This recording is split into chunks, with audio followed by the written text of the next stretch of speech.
Hello, bonjour à tous, bonjour à toutes, salut Moni. Salut Guillaume, salut à tous. Alors, on est ravis, il est midi, on est jeudi le 6 juin, chose promise, chose due. On est ravis d'être avec vous aujourd'hui pour passer une heure ensemble. Une heure, ça va être court parce qu'on a prévu plein de super choses avec Moni.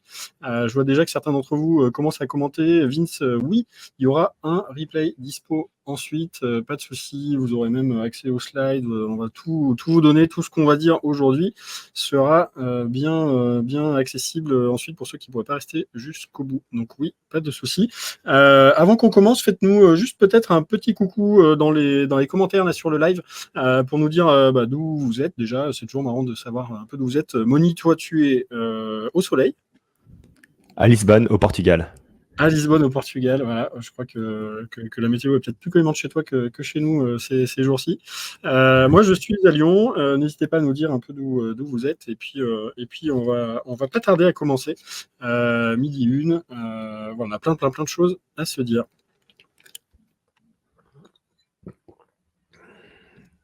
Alors, effectivement, au menu aujourd'hui, on a prévu de vous donner un peu le déroulé que vous pouvez appliquer si jamais vous avez déjà fait des ads LinkedIn sans forcément avoir trop de performance ou trop de résultats, ou vous ne savez pas trop par quel bout le prendre, ou si vous n'en avez jamais fait.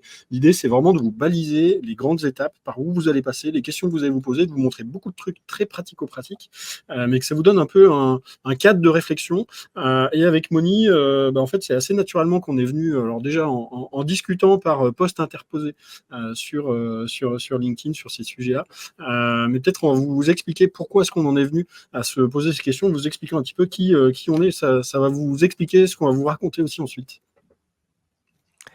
Yes, merci Guillaume. Alors moi je suis freelance LinkedIn Ads pour entreprises B2B de services et SaaS. J'ai accompagné plus de 45 entreprises sur LinkedIn Ads. Donc, je suis vraiment spécialisé sur la plateforme LinkedIn Ads, passionné par les B2B. Donc je suis aussi l'hôte du podcast Marketing B2B et créateur de contenu sur LinkedIn Ads et marketing B2B. Et c'est vrai que par rapport à LinkedIn Ads, il y a beaucoup de légendes urbaines, comme quoi c'est trop cher, comme quoi c'est pas efficace, comme quoi ça fonctionne pas.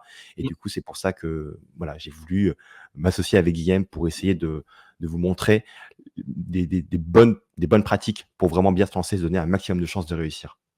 Ouais, c'est comme pas mal de choses. Quand c'est pas bien fait, ça perf pas beaucoup. Par contre, quand c'est bien fait, il y a des super trucs. Et on a beaucoup de chance d'avoir Moni avec nous. Donc, n'hésitez pas à lui poser toutes les questions que vous pouvez tout au long de cette session. On essaiera de répondre à toutes. Moi, de mon côté, je suis Guillaume. Je suis le fondateur d'Invox, qui historiquement est une des premières agences de création de contenu B2B. Donc, moi, je viens plutôt avec la casquette B2B. Et puis, il y a quelques années, on est quand même tombé amoureux de la plateforme LinkedIn qui permet de montrer ses contenus, qui permet aux dirigeants ou aux experts de prendre la parole, d'incarner ce qu'ils ont à dire.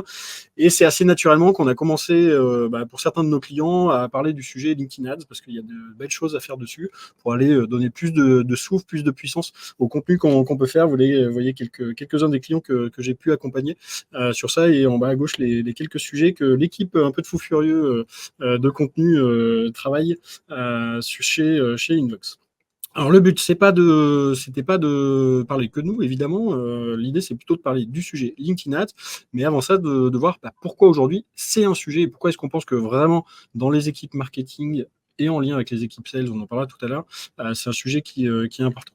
Le premier sujet aujourd'hui, c'est parce que LinkedIn, c'est le meilleur Rolodex, c'est la meilleure base de données de professionnels qu'on peut avoir au monde. Et aujourd'hui, franchement, c'est impossible de trouver de la data qui est plus qualifiée. Alors, sur des petits secteurs, sur des petites niches, c'est possible. Mais aujourd'hui, c'est vraiment là où il y a de la data professionnelle activable.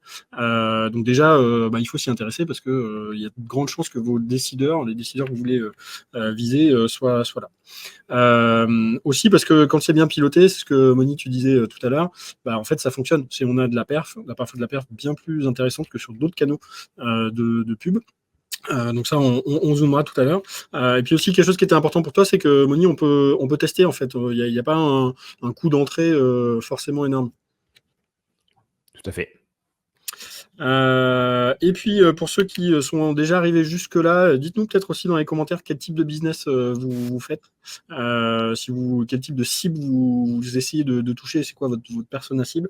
Mais on se rend compte aussi qu'au-delà de la partie visibilité, génération de leads, on va voir un peu les différents objectifs. Tous ceux qui êtes dans des démarches ABM, Account-Based Marketing, où vous avez ciblé un certain nombre de comptes très précis avec des gens à l'intérieur de ces comptes, en fait, LinkedIn permet d'aller toucher ce niveau de granularité. Donc, pour toutes ces raisons, avec Moni, au-delà de s'en parler, nous deux, on avait envie que ça serve aussi à d'autres, et donc à vous, aujourd'hui. Alors, Moni, il y a pas mal de questions à se poser quand même avant de se lancer. Toi, quand tu commences à travailler, je crois, avec tes clients, tu leur poses quelques questions pour voir si c'est un bon fit pour travailler avec toi. Oui, ouais, ouais, tout à fait. LinkedIn Ads, c'est pas forcément un canal qui est adapté à toutes les entreprises. Tout d'abord, c'est quand même beaucoup plus pour les entreprises B2B avec, un panier moyen, relativement élevé.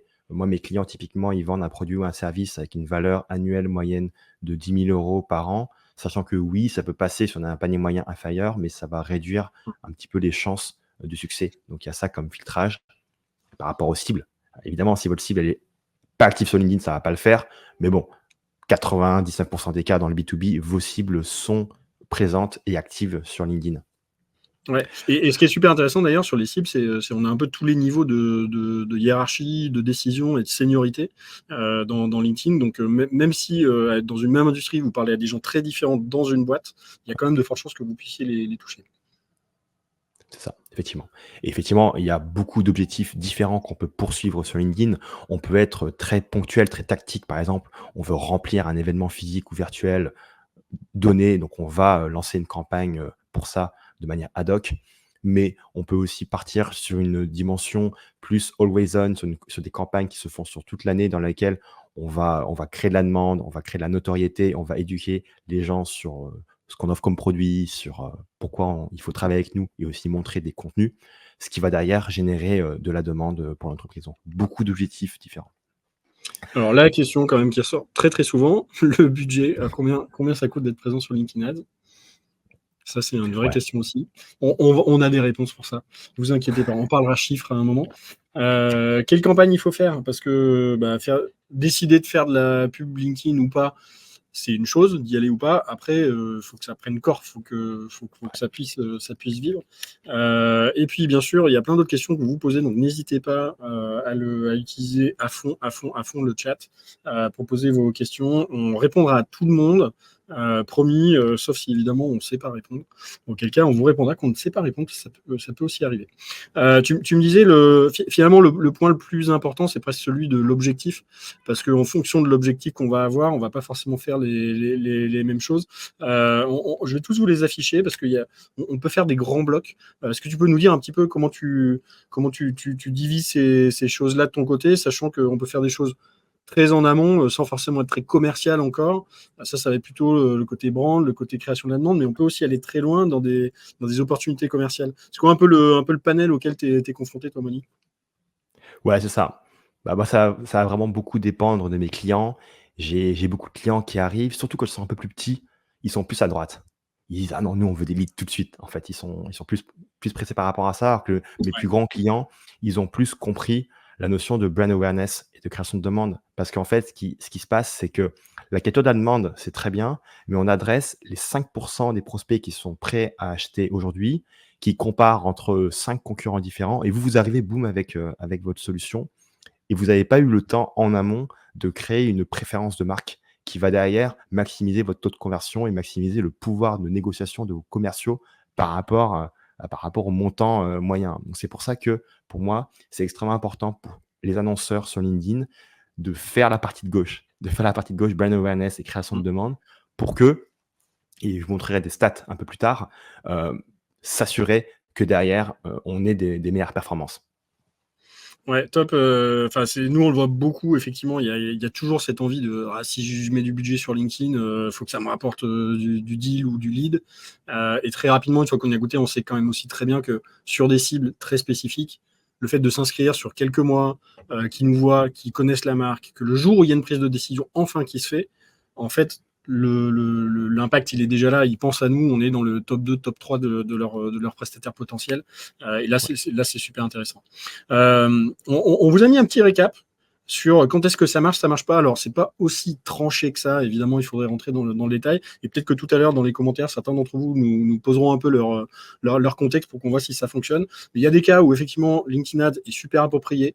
Ça, c'est ce que tu disais, décideur B2B. On peut être précis sur des critères. On vise pas n'importe quelle entreprise. On a des cibles spécifiques. Et puis, effectivement, on s'inscrit plutôt sur le moyen long terme, même si on peut faire des coups. Et ça, c'est intéressant, tu nous en parleras tout à l'heure. Il y a des types de campagnes où on peut faire des coups sur un petit temps donné autour d'un contenu ou d'un sujet. Mais il y a aussi des cas où ça fonctionne moins bien. Hein. Oui, voilà. Bon, si l'audience n'est pas active sur LinkedIn, évidemment, vous n'allez pas réussir à les adresser parce qu'ils ne vont pas sur LinkedIn. Mais bon, petite consolation, supposons que vous lancez une campagne sur LinkedIn en ciblant une cible spécifique et que les gens ne se connectent pas sur LinkedIn, en fait, vous ne paierez pas du coup. Donc voilà, vu qu'il n'y a pas de diffusion. Donc ça, c'est pas si grave. Carrément. Et puis le dernier point, il est super important, le côté manque de maturité. C'est que Extrêmement ça peut important. marcher pour vous, mais c'est peut-être pas le bon moment pour vous. Et ça, on va y revenir. Moi, j'ai 80% des prospects qui viennent en entrant. Je leur dis, vous n'êtes pas prêts. Revenez me voir plus tard. On va y revenir, ça va être le premier point de notre petit tour des différentes grandes étapes. Juste pour ceux, peut-être intéressant aussi dans le chat, dites-nous si vous avez déjà fait ou pas des campagnes. Ça, c'est intéressant pour nous de voir un peu le niveau que vous avez, le point de départ. On part du principe quand même que vous n'en avez sans doute pas fait beaucoup si vous en avez déjà fait. Pour ceux qui n'auraient jamais même ouvert la partie ads de LinkedIn, en gros, ça se présente un peu comme pas mal de plateformes d'ads. Vous avez des campagnes, donc vous voyez des résultats, des listes de campagnes, combien vous avez mis, quel est le CPM, le CPC, donc ça c'est quelque chose d'assez classique. On va voir sur la durée d'une campagne ce que ça a rapporté, donc on voit des courbes avec plein de détails, et puis surtout parce que LinkedIn c'est avant tout de la donnée spécifique sur les gens, on sait dans quel secteur d'activité, on sait dans quel endroit de la planète ils sont, et ça c'est quelque chose qui va être super précieux. Ça c'était vraiment un tour très très rapide, on va revenir là-dessus. Si vous avez des questions, on y reviendra. Je vois que Laurent pose déjà une question sur les métriques. On a un sujet dans les étapes, vous verrez, sur la partie comment est-ce qu'on suit les KPI et quels KPI on regarde. Donc gardons précieusement la question de Laurent, parce qu'on y reviendra tout à l'heure. On a mis en place 6 étapes. En fait, on vous ment un peu, parce qu'en vrai, il y a 7 étapes qu'on a décidé de couvrir. Parce que, en fait, avant ça, c'est ce que tu nous disais, avant d'y aller, avant de vraiment démarrer vos campagnes et de suivre ces 6 étapes pour faire des campagnes qui performent, il y a une étape 0 qui est de comprendre un peu quels sont les éléments de base. Je te laisse un peu raconter ça. Ce sera un peu notre point de départ aujourd'hui. On va vous dire un peu ce qui va être qualifié. Et puis derrière, on va commencer notre cheminement sur les 6 étapes. Ouais, tout à fait. Donc 4 grandes thématiques. La première, c'est que il faut fondamentalement avoir une traction organique avant de vouloir entre guillemets balancer des ads. Ça, c'est hyper important et on verra ça après.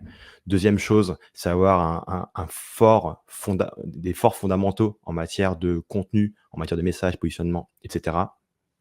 Troisièmement, avoir une vraie volonté de devenir top of mind dans vos cibles. C'est-à-dire qu'en gros, que vous avez une cible, par exemple, de 50 000 personnes, et vous voulez que parmi cette cible-là, les gens, vous soyez dans leur tête. Votre marque, vos produits soient dans leur tête pour qu'au moment de prendre une décision, ils pensent à vous.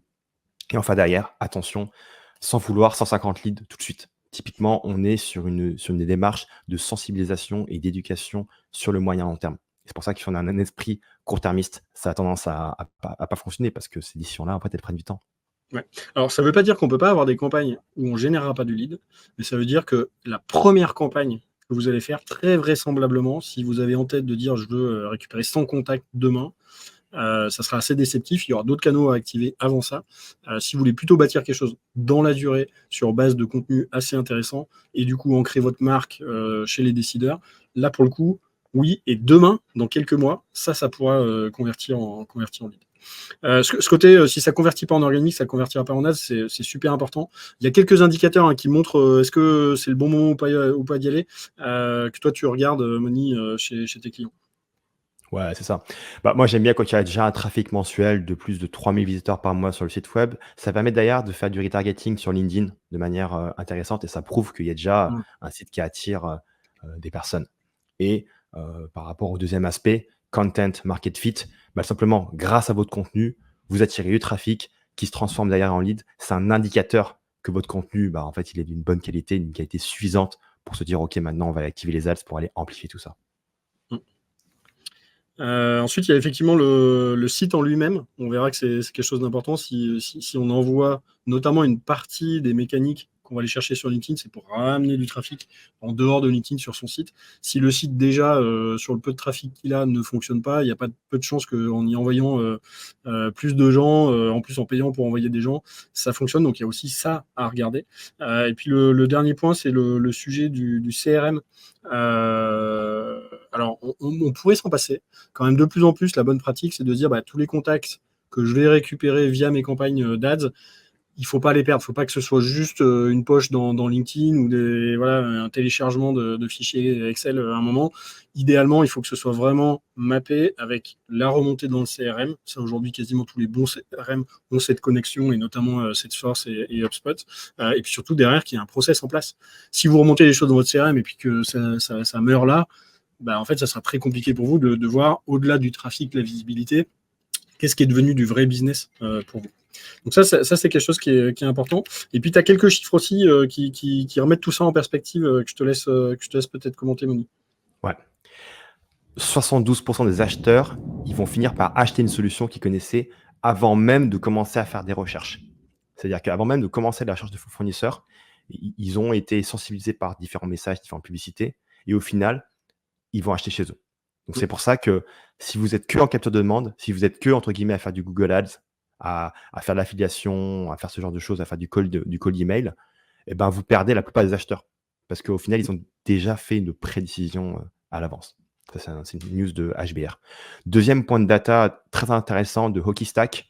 Ils ont fait une évaluation, c'est un logiciel ils ont fait une évaluation sur plein d'entreprises qu'ils accompagnent. Ils ont calculé qu'il y avait 222 points de contact entre la première impression et le deal signé.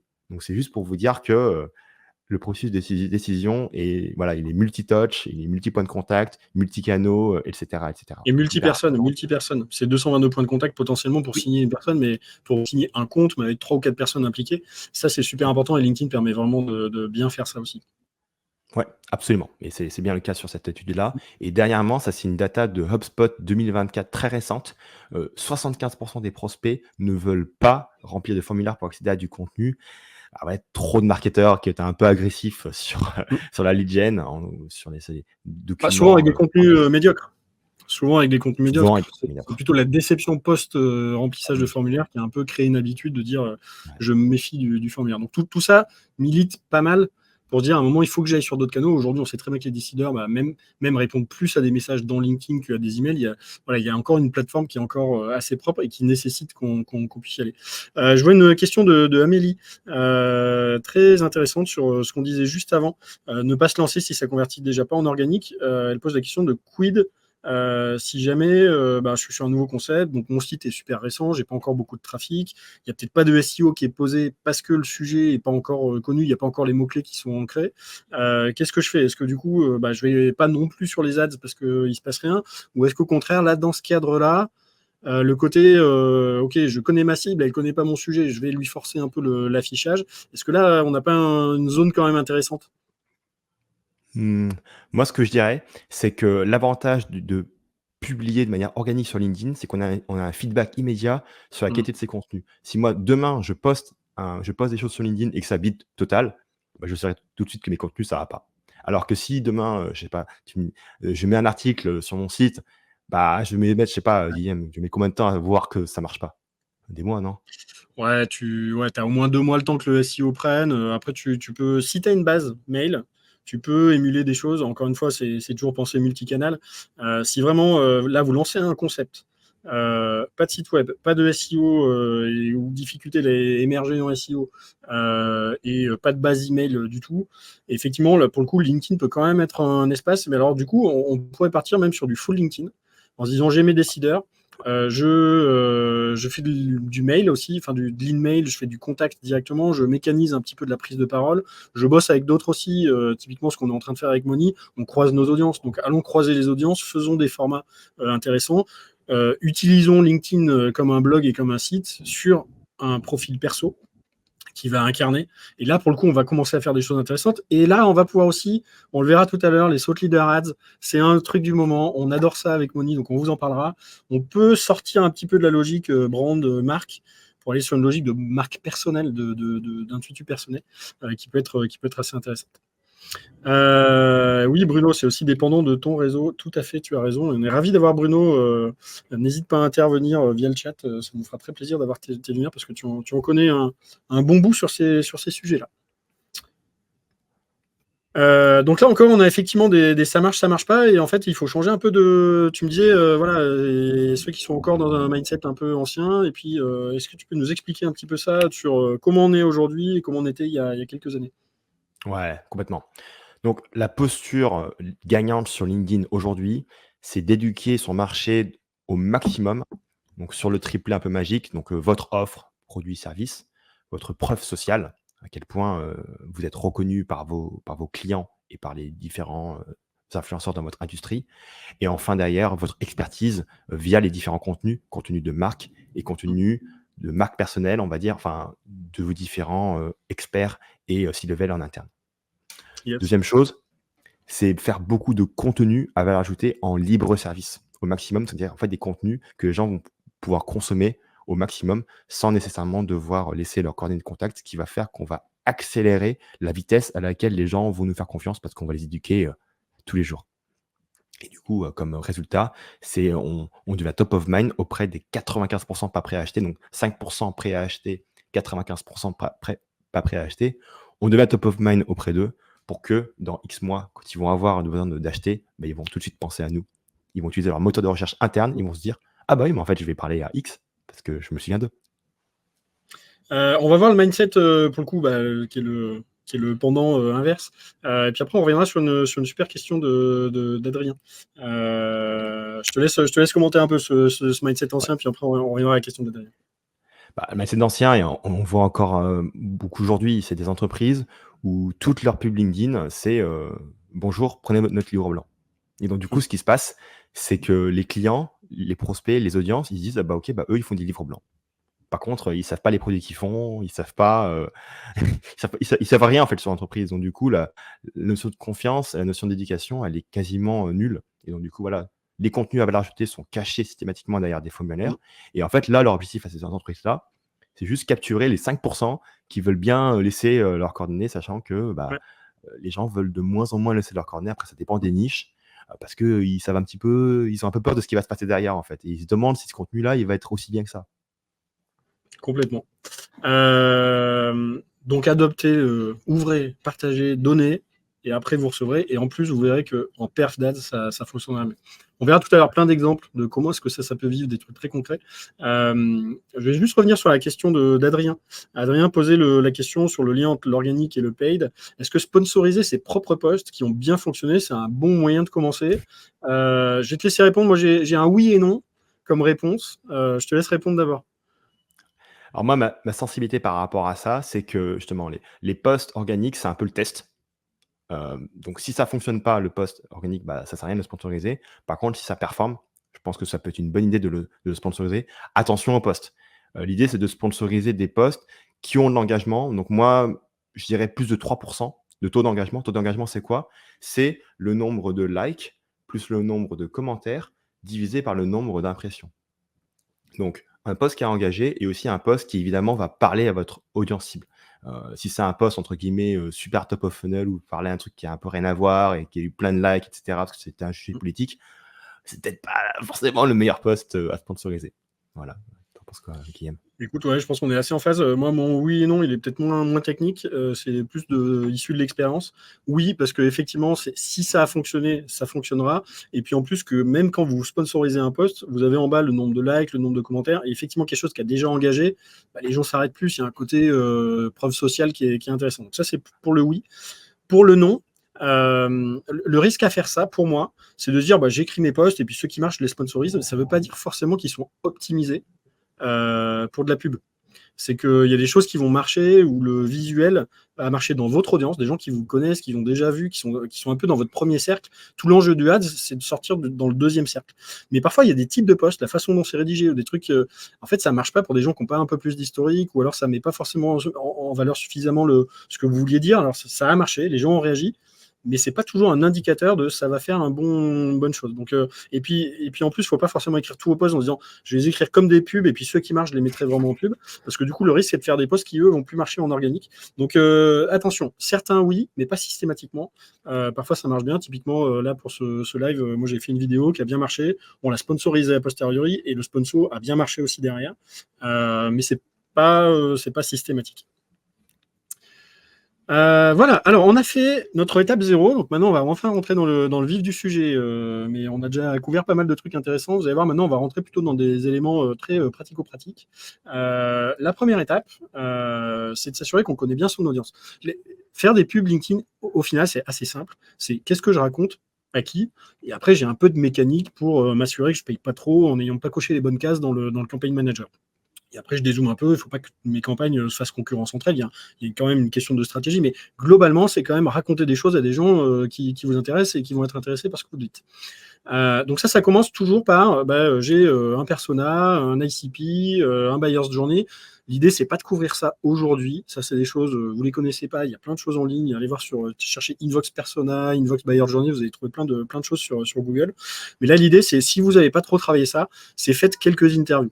Toi, Moni, tu dis 10-12, ça suffit pour faire le tour de la cible. Donc, on appelle des gens qu'on connaît ou qu'on connaît pas. On leur dit j'ai 10 minutes, 15 minutes besoin de vous pour comprendre des choses. Et puis, on pose des questions sur c'est quoi vos enjeux, c'est quoi vos sujets du moment. De aussi prendre en compte tout le buying group. L'erreur, c'est de se dire moi, je vends au directeur marketing de tel type de boîte. Et de ne parler que à ces personnes-là. Alors qu'en fait, la prise de décision, elle se fait peut-être aussi dans leurs équipes. Elles se font peut-être aussi avec le directeur commercial. Parfois, c'est peut-être la direction générale, c'est peut-être des acheteurs si je suis sur des grands groupes. Donc en fait, de se dire aussi, je ne suis pas trop monomaniaque sur les personnages, j'essaie de voir à qui d'autre je dois parler pour pouvoir toucher les différentes personnes quand je suis dans une prise de décision un peu complexe. De formaliser ça. Le risque, c'est de se dire non, mais c'est bon, je les connais, on leur parle toute la journée, et de ne pas se forcer à l'écrire. Ça, c'est quelque chose qui, dans la durée, va être intéressant. Et puis ça, de le travailler avec les commerciaux. Ça, c'est le premier point. Le deuxième point, c'est derrière de dire, une fois que je connais ce bloc-là, c'est de travailler déjà dans LinkedIn, on peut y accéder avant même de mettre des budgets, on peut travailler ces bassins d'audience et faire un ciblage. Et ça passe. Alors désolé pour la qualité des choses, mais en fait, si vous allez comprendre, parce que Moni va vous expliquer ce qui se passe ici. Yes. Alors là, supposons que je cible Guillaume Berthollet, qui est CEO de Invox. Donc je fais dans cet navigateur, vue prospect. Et là, en fait, vous voyez, la vidéo, elle a chargé un peu trop vite, malheureusement. Mais en fait, est-ce qu'on peut refaire la vidéo, peut-être? Ouais, tout à fait. Je te remets au début. Parce que là, j'ai pas eu le temps de... Hop, donc je te la lance. Donc l'idée de base, c'est on va dans ce navigateur, on trouve des gens, on sait, ils sont cœur de cible pile. Vous les chargez et en fait, LinkedIn va vous donner plein d'infos sur comment vous pourriez en faire des segments. C'est ça. Donc, vue prospect, on met l'entreprise actuelle, Invox, qu'on target, on met Guillaume, et là, on fait entrée. Et là, à gauche, regardez, donc là, on voit Guillaume, à gauche, on voit rôle plus développeur commercial. Donc, cet navigateur l'a lu comme étant dans la fonction développeur commercial. Et là, on voit, j'ai cliqué sur développeur commercial, on voit toujours Guillaume. Et si on tape l'intitulé de poste actuel, on va chercher par exemple le PDG et on va vérifier si ça match. Et là, ça match. Donc, si dans LinkedIn Ads, Campaign Manager, je cherche les PDG, a priori, je vais pouvoir matcher avec lui. Et pareil pour le niveau hiérarchique. Donc, en fait, ça permet de pré-tester à l'avance quels filtres dans le Campaign Manager vont donner les bonnes personnes. Parce que dans le Campaign Manager, vous tapez vos filtres, mais vous ne voyez pas en fait la tête des gens que vous ciblez vraiment. Donc, ça permet d'éviter ces problèmes. Petite technique de reverse engineering, de se dire je sais déjà à quel type de personne je voudrais vendre. Typiquement, vous prenez votre top 10 clients, vous faites ce jeu-là, et vous allez pouvoir transférer en critères LinkedIn tout ce que ces gens-là ont aujourd'hui. Donc ça c'est le départ, c'est qui je vise et commencer à regarder dans LinkedIn si ces gens-là j'arrive à les retrouver en utilisant le langage LinkedIn. et pas le vôtre. Donc ça, c'est le travail.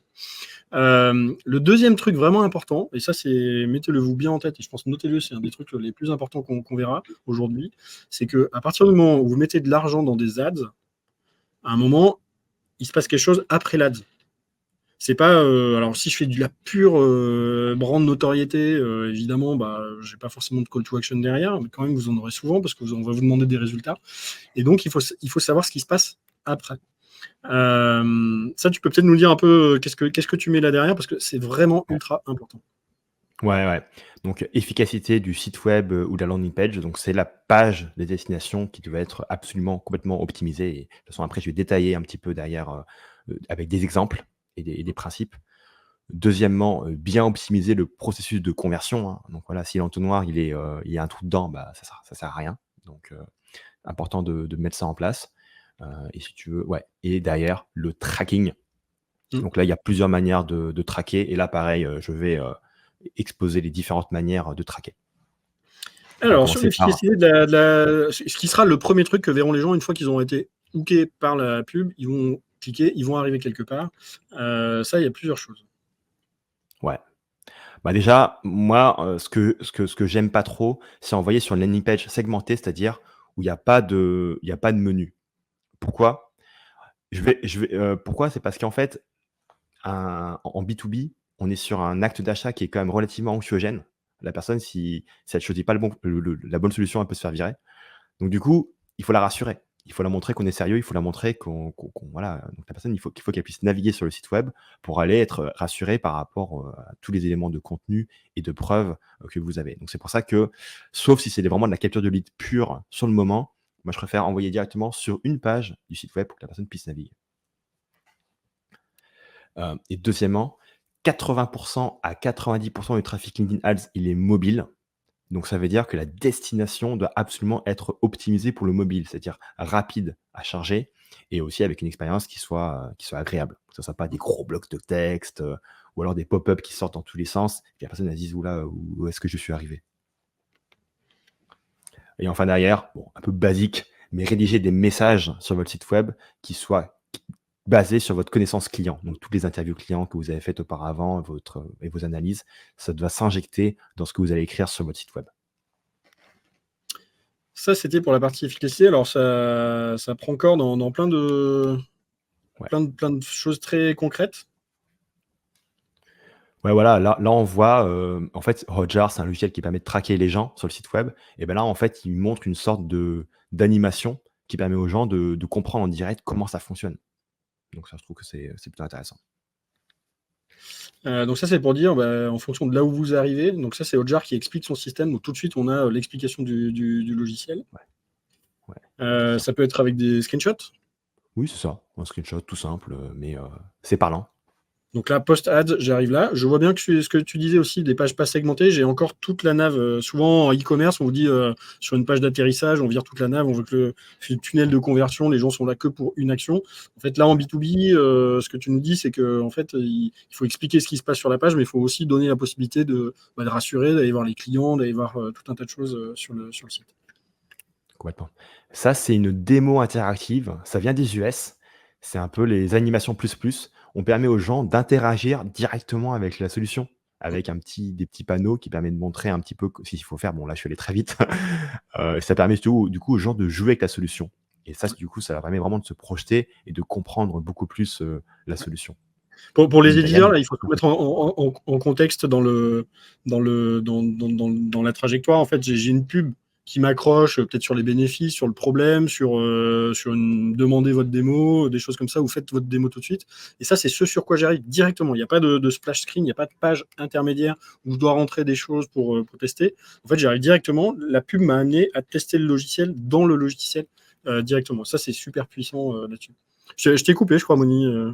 Ouais, non, mais pas de souci. Après, il y a plusieurs stratégies.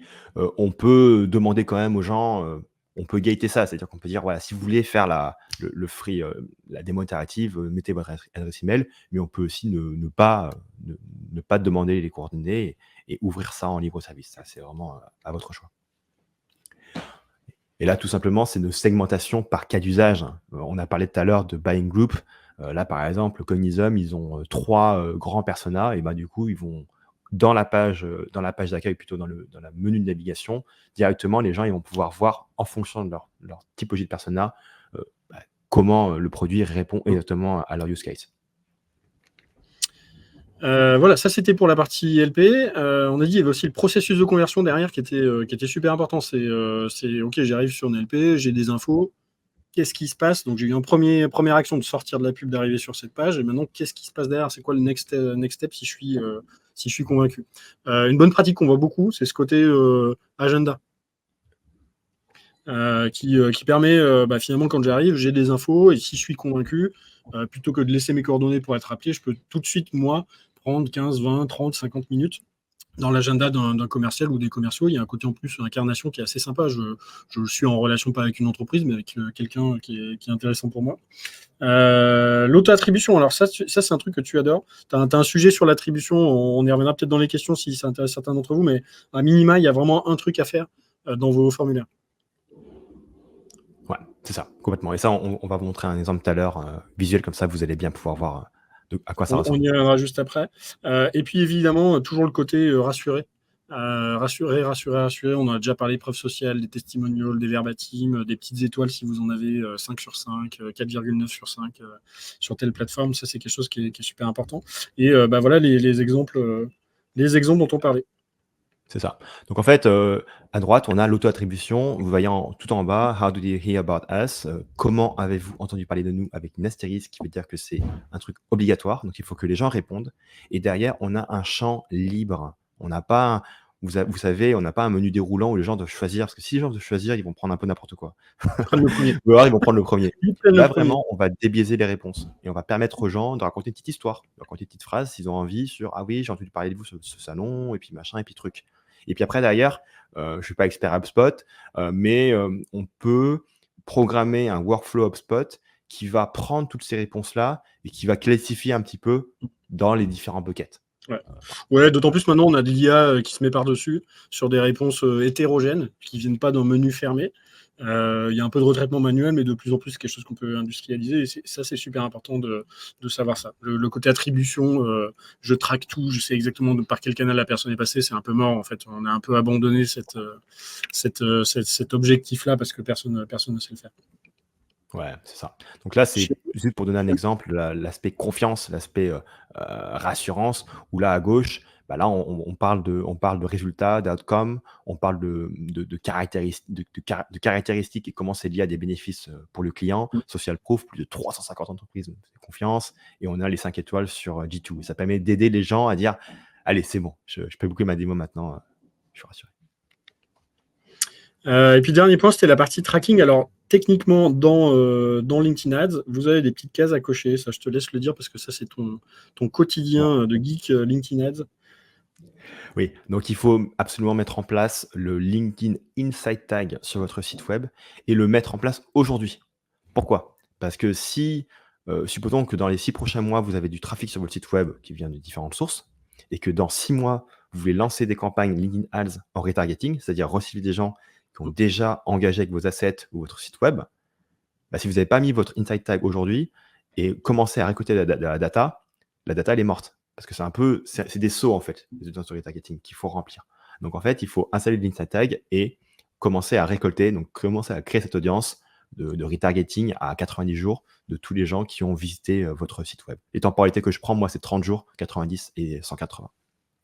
Ça, c'est dans HubSpot, quand vous avez relié votre compte LinkedIn avec HubSpot, c'est des petites choses à traquer pour que ce suivi puisse remonter. Ça ne donnera pas une attribution 100% correcte, mais à minima, vous aurez quand même cette information qui sera là et qui sera intéressante. Moni, il nous reste 22 minutes pour les 4 dernières étapes, donc on a un petit enjeu de speeder à partir de maintenant pour garder du temps pour les questions. Après, on sera à dispo quoi qu'il en soit à la fin pour rester le temps qu'il faut pour répondre à vos questions. Donc, on a vu les bases, on a vu à qui je m'adresse, on a vu structurer quand même des choses sur ce qui passera après la pub, l'ADS, et maintenant on va commencer vraiment à travailler sur l'ADS en elle-même, et on va partir du bassin d'audience là-dessus, avec quand même l'idée de ne pas viser trop large, Ça, c'est souvent une erreur hein, qu'on voit au départ en disant c'est top, je vais pouvoir parler à toute ma cible. Il vaut mieux y aller par étapes, par poche concentrique au départ et d'aller d'abord sur les principales, vraiment d'arriver à prioriser en fait ce qu'on va travailler. Et puis après, on a deux grands types de filtres hein, qu'on peut utiliser. Soit je filtre par compte, un peu approche account-based marketing, où je sais que dans mon secteur, c'est plutôt à ce type de boîte que je veux parler, ou dire plutôt c'est à ce type de personne que je veux parler. Et évidemment, on peut croiser les deux pour avoir des informations intéressantes. Je te laisse commenter un peu ces screenshots. Alors ça, c'est un exemple de mauvaise audience. Les gens ils se sont dit, OK, on va cibler en France tous les CMO, tous les gens qui ont tel poste. Et évidemment, pour moi, ça, c'est pas bon. Enfin, je veux dire, je préfère rajouter plus de critères de ciblage pour avoir les bonnes audiences. Et là, on le voit ici, on arrive à croiser les postes avec aussi des types d'entreprises. Donc, c'est des gens qui ont tel poste, par exemple, ils sont CMO, mais leur boîte, leur entreprise, elle est dans tel secteur d'activité et elle a aussi une taille qui, par exemple, sera supérieure à 1000. Et ça permet d'avoir moins de membres. Et là, comme on voit en haut, à gauche, on avait 330 000 personnes dans l'audience, ce qui est trop. Et alors qu'à droite, on a 45 000 membres. Juste pour vous donner un ordre d'idée, c'est l'ordre de grandeur, c'est plusieurs dizaines de milliers de personnes sur une audience froide. Donc, rarement, je vais faire des audiences de moins de 10 000 personnes. Rarement, je vais faire des audiences de plus de 100 000 personnes. En gros, entre 10 000 et 100 000. Mais voilà, attention. Si votre audience réelle, elle fait 20 000 personnes, vous allez payer un petit peu plus cher du coût par clic et coût par impression parce que vous ciblez une audience plus petite. Donc, il faut forcer un peu LinkedIn à diffuser. Mais en même temps, il ne faut pas vous forcer à faire une audience beaucoup plus grosse pour, entre guillemets, avoir des coûts plus faibles si c'est pour vous montrer la pub à n'importe qui. Donc voilà, il faut toujours faire attention par rapport à ces best practices. Yes, et donc ça c'est pour vous montrer les différents types de filtres sur lesquels on peut jouer. Il y a plein de vidéos hein, qui expliquent bien ça. Et puis le mieux c'est quand même d'aller jouer directement avec. Il y a aussi des choses que vous pouvez rapatrier depuis votre CRM quand on a relié le compte pub avec le CRM. On peut aussi directement profiter éventuellement du boulot des commerciaux qui vont lister des nouveaux comptes pour pouvoir automatiquement les retargeter. Et puis ça, c'est tous les filtres contact, donc avec tous les critères que vous pouvez avoir, que vous retrouvez d'ailleurs souvent dans Sales Navigator. C'est pas exactement similaire, mais c'est plus ou moins la même façon de réfléchir. Et puis les filtres retargeting, ça, je te laisse peut-être en dire un petit mot, parce que ça c'est intéressant. Ouais, complètement. Donc en fait, les filtres retargeting, c'est vraiment très intéressant parce que supposons qu'aujourd'hui, vous avez pas mal de trafic sur votre site web, que ce soit du Google Ads, du Facebook Ads, du SEO, des gens qui n'ont pas forcément converti, mais qui sont venus une fois, que vous avez quand même attiré une fois.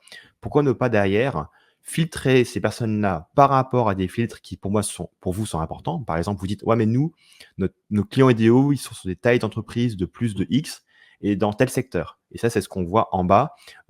C'est l'encadré en violet. Et en haut, ce sont les filtres par rapport au trafic ou aux engagements. Donc là, on prend les gens qui ont visité le site web ou alors qui ont visité la page entreprise ou alors qui ont engagé avec une publicité image ou vidéo. Et en fait, en combinant les deux, on arrive à avoir une audience intéressante qu'on va pouvoir recibler de manière quasiment quotidienne. Canon. Alors, à ce stade, maintenant, on a défini notre audience. Maintenant, il faut voir ce qu'on va dire et comment on va le dire et comment on va payer, combien on va payer pour ça. Donc, sur ce côté définition du budget et des formats, parce que c'est très lié, ces deux choses-là. Il y a un sujet d'architecture du compte. Alors ça, je vais te laisser expliquer, puis moi, je parlerai un peu des formats ensuite. Mais ce côté architecture du compte, là, on est sur un truc un peu spécifique dans LinkedIn. Juste pour vous dire qu'en fonction dont vous allez paramétrer ces éléments-là, ça, je vous montre encore des éléments du Campaign Manager.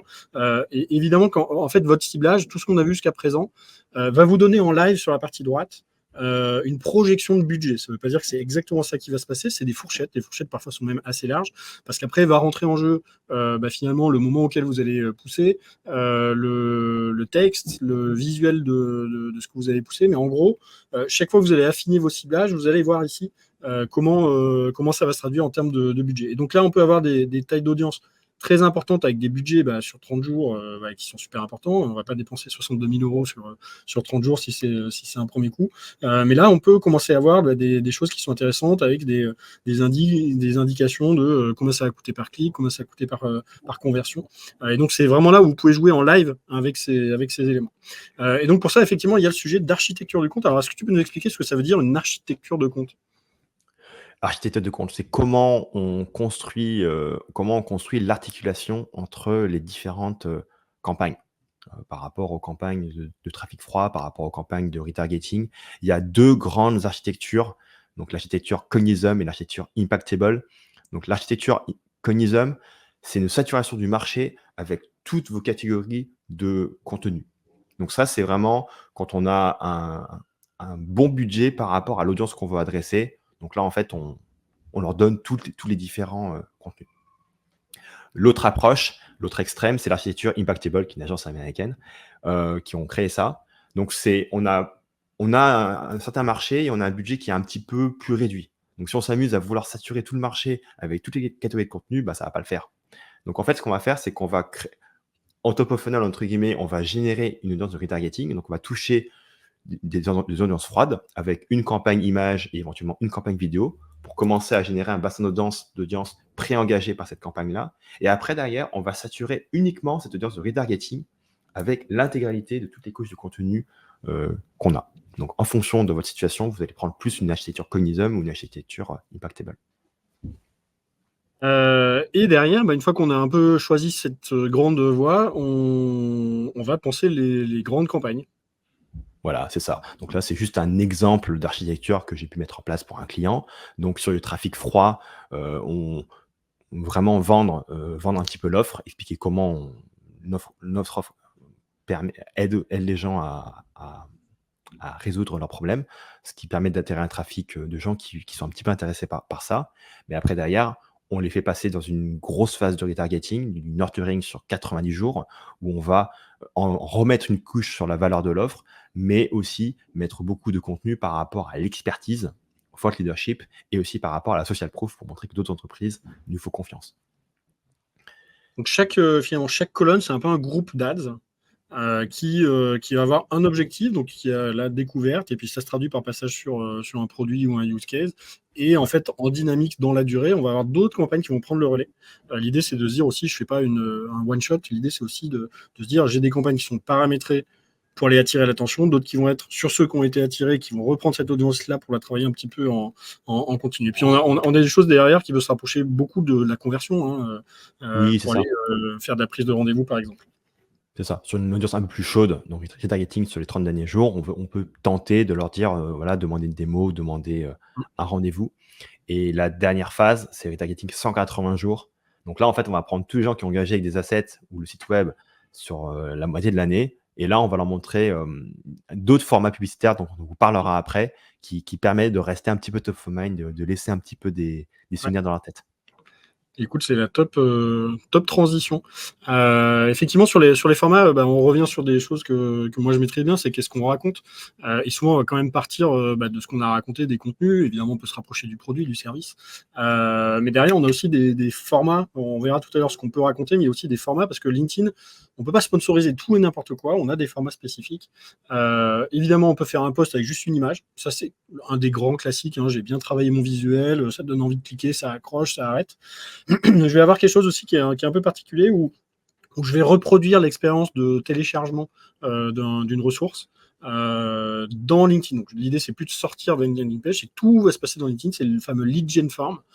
Cherchez ça sur Google, vous allez en voir des gazillions, parce que ça a été beaucoup travaillé. Là, l'idée, c'est de dire, je te donne la ressource tout de suite, tu remplis, et c'est souvent pré-rempli avec les informations de LinkedIn, donc ça aussi, c'est quelque chose qui marche bien. Le thought leader ads, c'est un peu le petit nouveau. On va en reparler, on montrera des choses là-dessus. Ça, c'est intéressant parce que l'idée, c'est pas de sponsoriser un post d'une entreprise, c'est de sponsoriser le poste d'un collaborateur de l'entreprise ou d'un client de l'entreprise d'ailleurs, s'il est d'accord, de mettre un petit peu de budget pour booster sa visibilité. Et puis on a d'autres formats qui sont parfois aussi travaillés, la partie vidéo.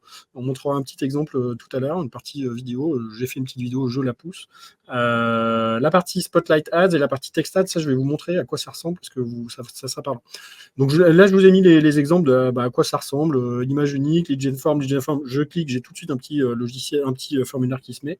La partie vidéo, donc ça on va à droite, c'est une vidéo.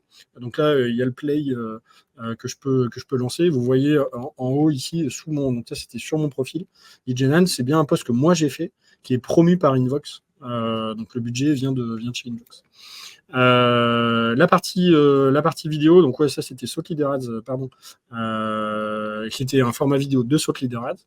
La vidéo en elle-même, et puis Spotlight, c'est des ads plutôt visuels, c'est un peu old school ça. Je sais pas ce que tu en penses toi, Moni, mais c'est quelque chose qui peut accrocher, mais qui est peut-être pas le premier truc à aller tester, qui se met plutôt dans des sortes de banners dans les pages. C'est du bonus pour moi. C'est vraiment, c'est pas là qu'on va tout mettre, mais sur une audience à 180 jours, on va leur mettre ces ads-là pour se rappeler à leurs bons souvenirs, avec de la proposition de valeur, avec des bénéfices, avec des social proof, etc., pour rester top of mind. Donc, c'est des ads seulement sur le desktop, sur les ordinateurs. C'est un petit peu à droite. Et si on utilise l'objectif trafic vers le site web, vu que quasiment personne ne clique, c'est 0,02% de taux de clic pour les text ads et 0,06% pour les spotlight ads. Vu que personne ne clique, on ne paye pas en fait. Donc ça fait beaucoup de pubs gratuites. Donc c'est un peu d'affichage gratuit, et voilà, ça permet de montrer sa marque. On a des formats, on a commencé à positionner un peu notre approche en termes de typologie de campagne. Maintenant, il faut créer le contenu des ads. Là, il y a un sujet qu'il faut vraiment garder en tête, qui est le côté de rotation. Rotation, ça veut dire deux choses. Ça veut dire qu'il faut que vous touchiez plusieurs fois vos cibles.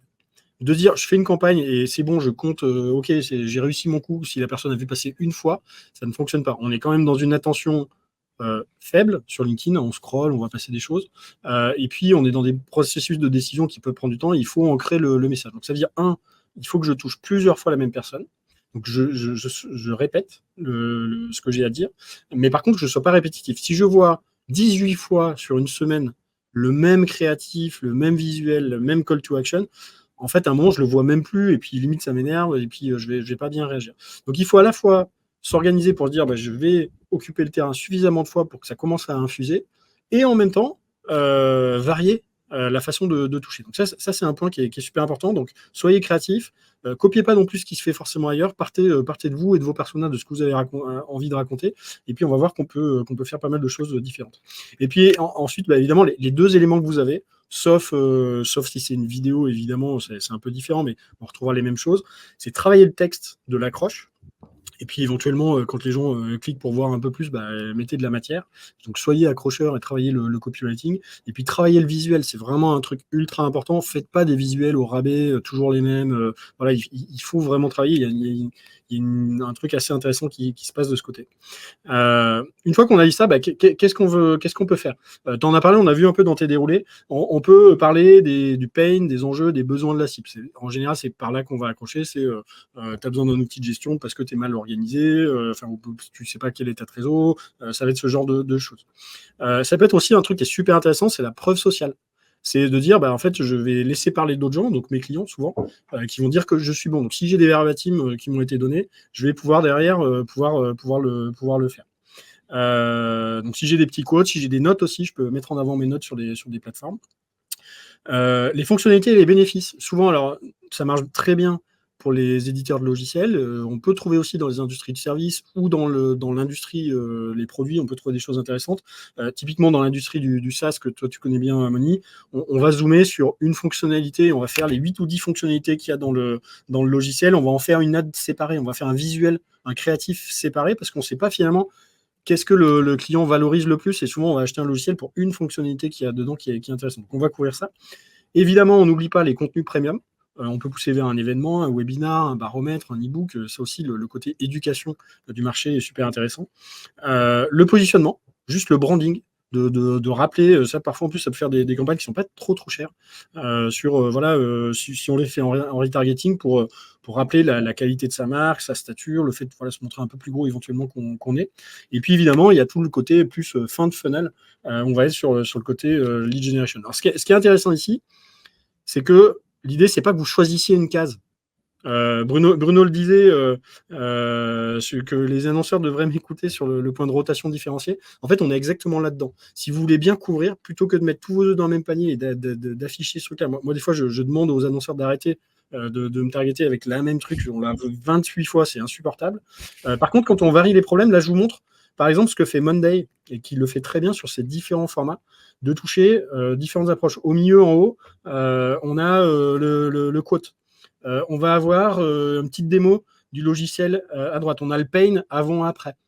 Avant, tu n'es pas productif, après, tu l'es.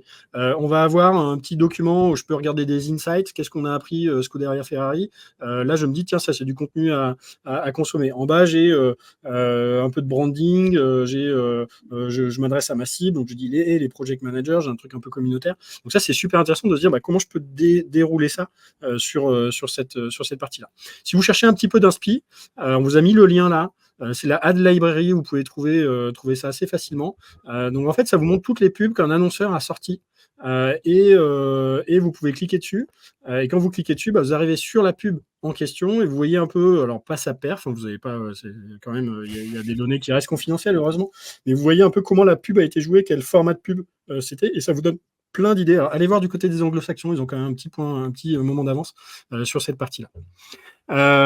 Et puis là, on rentre dans le domaine de la perf. Alors là, c'est la deuxième grosse partie de ton boulot, Moni, une fois que tu as posé le fonctionnement, c'est de regarder comment ça marche. Et encore et là, tu vas nous préciser ce que j'ai gardé vraiment là de nos échanges sur ce sujet-là, c'est de dire on lance.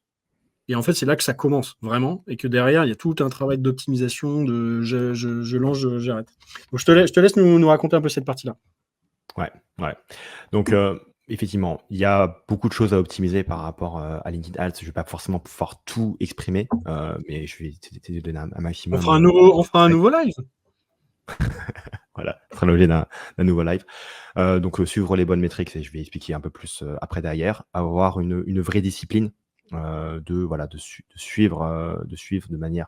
Au début, c'est vraiment quotidien, et puis après, on peut espacer un petit peu plus la vérification des différents rapports, et je pourrais montrer différents rapports qu'il faut regarder. Et ensuite, faire attention à optimiser son budget. Est-ce qu'on dépense trop ou est-ce qu'on dépense pas assez? Et en fonction, prendre les bonnes initiatives. Donc, déjà, on peut regarder par rapport à la vue globale par campagne. Et là, en fait, d'abord, au début, ce que vous pouvez faire, c'est cliquer sur les colonnes pour personnaliser les colonnes et changer les colonnes que vous voulez avoir pour pouvoir voir les métriques qui vous intéressent par rapport au type de campagne que vous avez, par rapport aux objectifs que vous avez. Et là, vous avez vraiment une vue globale des différentes performances. Ça, c'est la campagne du coup, que Guillaume a lancé pour justement ce live-là. Et en fait, c'est intéressant de faire des segmentations par appareil et par réseau pour voir. Là, vous allez voir, par exemple, si vous avez affiché beaucoup sur mobile ou sur desktop, et aussi par réseau, par rapport au LinkedIn Audience Network, qui typiquement, je préfère ne pas l'utiliser parce que c'est un réseau où on est quand même moins qualitatif que sur LinkedIn. Chose importante, si vous avez des campagnes et des objectifs différents, un clic sur une campagne trafic du site web n'a pas la même définition qu'un clic sur une campagne engagement. Sur une campagne engagement, quasiment tous les clics que les gens peuvent faire sur n'importe quoi, par exemple, ils ont cliqué sur la pub sociale pour voir quelle est la pub, ça va être facturé. Alors que par exemple, sur une campagne trafic, seuls les clics facturés sont les clics où les gens ils arrivent vers votre site web. Donc, c'est pour ça que c'est bien dans le naming, dans le fait de nommer vos campagnes, mettre en fait la nature de la campagne pour pouvoir instantanément dire ah oui, ça c'est website visite, ça c'est engagement, ça c'est machin, ça c'est truc, etc. Et puis après derrière on peut cliquer sur une campagne ou plusieurs campagnes. Voilà, donc effectivement, là, imaginons qu'on a cliqué sur la campagne, on a cliqué sur perf, et là on peut voir les performances historiques de la campagne. Et c'est là qu'en fait c'est important de regarder comment ça évolue. Par exemple, si on voit une baisse du CTR ou taux de clic qui est prononcé, ça veut dire qu'on a probablement une fatigue publicitaire. Les gens ils en ont marre de voir cette publicité-là. Ça veut dire que soit on change d'audience. Bon, a priori, si l'audience a été bien, on va peut-être pas la changer. Soit on va changer la créa. Ce qui va faire que ça va augmenter. Et pro tip, astuce de pro, c'est créer les prochaines créas à l'avance. Comme ça, on ne se met pas en stress au moment où la créa, entre guillemets, elle a cramé. Deuxièmement, on peut aussi détecter la fatigue de l'offre. Si on fait par exemple de la lead gen avec des assets à télécharger, qu'on voit que le taux de conversion il baisse et il s'écroule, c'est-à-dire que les gens ils ont juste marre de l'offre. Donc c'est-à-dire qu'il faut changer d'offre, tout simplement. C'est un peu voilà.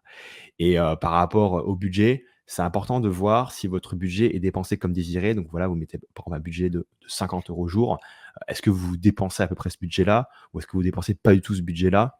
En fait, moi, ce que je conseille vraiment, c'est de faire, si on est un petit peu habitué à la plateforme, des enchères manuelles, ce qui permet d'avoir des taux de clic, des coûts de clic, pardon, inférieurs de 30 à 70% par rapport aux enchères automatiques qui sont poussées par LinkedIn. Mais après, il faut piloter ça. Si on met une enchère manuelle trop agressive, eh ben LinkedIn va dépenser votre budget en 2 heures au lieu de 24 heures.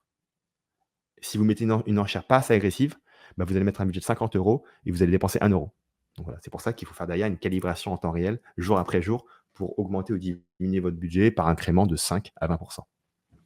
Mais c'est très rigolo à faire et on se prend au jeu. Pour le coup, on se prend au jeu de relancer des campagnes, d'aller chercher de la perf sur des campagnes et franchement, c'est assez plaisant à faire. Et puis, au final, c'est des gens qui voient vos messages, donc c'est plutôt sympa. Dernier Ouais. point sur la partie KPI, le sujet Oui. données démographiques. Donc il y a les performances par rapport aux données démographiques. Et là, je pense que ça va vous intéresser. Vous allez pouvoir voir les différentes personnes, donc leurs postes. Là, c'est les postes. On voit que les directeurs marketing, ils ont desservi un certain nombre d'impressions. On peut voir leurs postes, on peut voir leurs fonctions. On peut voir aussi les types d'entreprises. Et si en plus, vous avez chargé dans LinkedIn une liste d'entreprises, dans le cadre de votre initiative ABM, par exemple, vous avez une liste de comptes stratégiques ou une liste de comptes dans le pipeline, vous allez pouvoir cliquer sur cette liste-là dans LinkedIn et ça va vous montrer les noms des entreprises qui ont engagé. Par exemple, je sais pas, je dis n'importe quoi, vous ciblez Total et vous ciblez, on va dire, Google, et vous allez pouvoir voir en face de Total, engagement publicitaire. Et vous allez voir que, je dis n'importe quoi, vous avez eu 25 clics de Total ce mois-ci. Et évidemment, ce rapport-là, vous allez l'envoyer à vos sales et les sales vont dire: «Ah effectivement, le marketing, ça sert à quelque chose». Ouais, comme quoi Oui, pardon, je voulais juste voir un autre truc avant. Alors Heu, attends, hop, je sors de là. exactement. Hop Oui, là. donc éliminer les intitulés de poste hors scope parce qu'en fait, LinkedIn, il peut se tromper un petit peu par rapport aux seniorités, à la fonction, comme on a vu tout à l'heure. Fonction, en Guillaume, il est en fonction de développeur commercial. Alors qu'en vrai, il est CEO de son agence, il est pas sales. Donc la fonction, des fois, il peut se tromper un petit peu. Donc Ah, faut je suis pas un peu sales quand même. Je suis un peu sales. Il se un trompe peu à sales. moitié. C'est ça, un petit peu. Et pareil pour la seniorité. Moi, par exemple, LinkedIn, il me voit comme junior, alors que je suis expert dans ce que je fais et il peut voir comme junior beaucoup de gens qui, au final, sont seniors. Donc attention aux exclusions par seniorité, et fonction.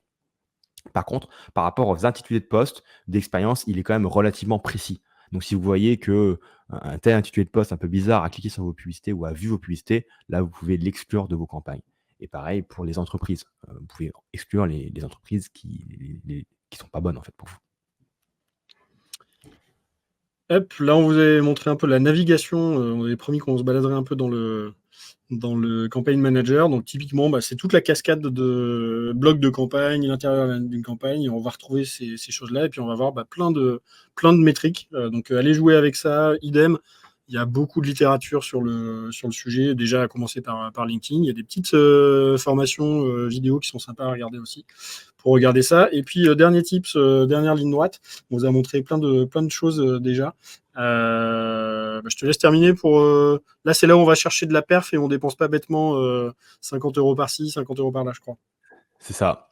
Donc, dans 99% des cas, je coupe le LinkedIn Audience Network ou le LAN et je coupe l'Audience Expansion parce que typiquement, on va montrer nos pubs un peu à n'importe qui. Donc, c'est pas forcément le but sur LinkedIn.